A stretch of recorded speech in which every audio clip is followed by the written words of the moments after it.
Thumbnail చూసారు కదండీ! Mic లేకుండానే బ్యాక్‌గ్రౌండ్ నాయిస్ ఏ విధంగా రిమూవ్ చేయాలో ఈ వీడియోలో తెలుసుకుందాం. బ్యాక్‌గ్రౌండ్ నాయిస్ రిమూవ్ చేయడానికి ఒక యాప్ అయితే ఇన్‌స్టాల్ చేసుకోవాలి. మొదటిగా ప్లే స్టోర్ ఓపెన్ చేసి అక్కడ సెర్చ్‌లో వైటీ క్రియేట్ అని ఎంటర్ చేయండి. వైటీ క్రియేట్ అని ఎంటర్ చేసి సెర్చ్ కొడితే అక్కడ యూట్యూబ్ క్రియేట్ అని డిస్ప్లే అవుతుంది. అక్కడ ఇన్‌స్టాల్ చేయండి.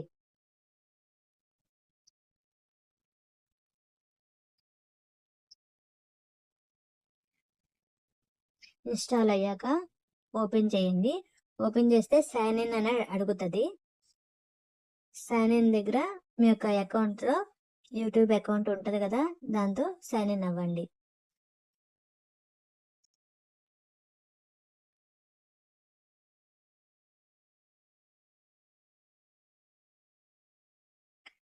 ఇక్కడ క్రియేట్ ఎంగేజింగ్ వీడియోస్ అని ప్లస్ సింబల్ ఉంది కదా, దాని మీద క్లిక్ చేస్తే అక్కడ అలౌ ఆల్ మీద క్లిక్ చేయండి.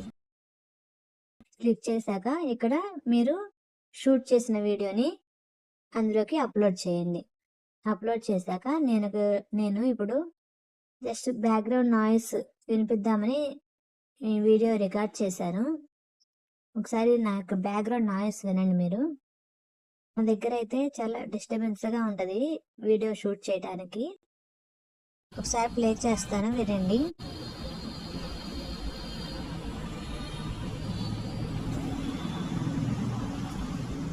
బ్యాక్‌గ్రౌండ్ నాయిస్ ఫుల్ డిస్టర్బెన్స్‌గా ఉంటాయి. ఇంత డిస్టర్బెన్స్‌లో వాయిస్ ఓవర్ ఇవ్వటం చాలా కష్టంగా ఉంటది.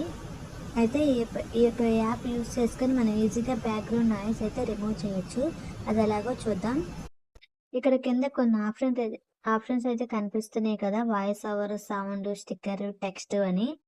ఇప్పుడు వాయిస్ ఓవర్ బ్యాక్‌గ్రౌండ్ రిమూవ్ చేయడం చూద్దాము. ఇక్కడ లెఫ్ట్ సైడ్‌కి స్క్రోల్ చేస్తే ఆడియో క్లీనప్ అని ఉంటది. ఈ ఆడియో క్లీనప్ మీద క్లిక్ చేయండి. ఇక్కడ ప్రాసెసింగ్ జరుగుతుంది. మనకు బ్యాక్‌గ్రౌండ్ యొక్క నాయిస్ రిమూవ్ చేస్తుంది ఇక్కడ.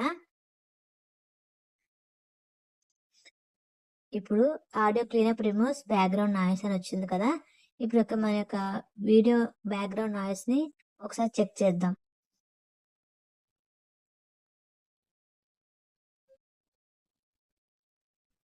చూసారు కదండి ఎంత ఈజీగా బ్యాక్‌గ్రౌండ్ నాయిస్ అయితే రిమూవ్ అయిపోయిందో.